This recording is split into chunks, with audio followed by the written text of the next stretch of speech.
I am Father Dion, the Post-Catholic Chaplain of the Headquarters and Headquarters Support Group, Philippine Army. And this is Salita ng Diyos, ang ating gabay.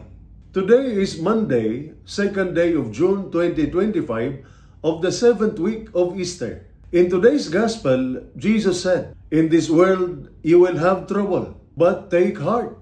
I have overcome the world." These are some of the most honest and comforting words Jesus ever spoke. He does not say, you might have problems. He says, you will. Life will be hard. There will be trials at work, in the family, in our missions, even inside our own hearts. But then, He follows it with hope. Take heart. I have overcome the world. That is not just encouragement. It's a promise. Being strong does not mean you never feel scared. Being brave does not mean you never cry. True courage is choosing to keep going even when you are scared, because you believe God is with you. True strength is knowing that even when you are weak, He is strong.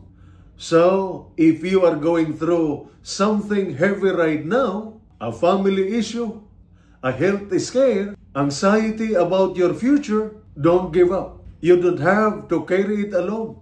Jesus already carried the cross and He won.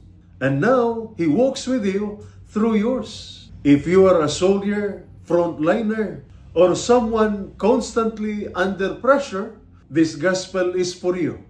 Because yes, we will face chaos, stress, danger, and doubt.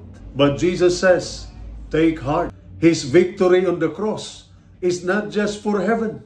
It is for your everyday battles. Even when the world feels like a battlefield, you can still have inner peace because Jesus is with you. And His victory is yours too. And this is Salita ng Diyos, ang ating gabay. Let us pray. Lord, in the middle of war, worry, or fear, You are my peace. Help me to trust You when I feel weak, to be brave even when I am afraid, and to keep going, knowing that You have already won. Because You have overcome the world, I will keep moving forward with You. Amen. And may the Almighty God bless you and your family, the Father, the Son, and the Holy Spirit. Amen.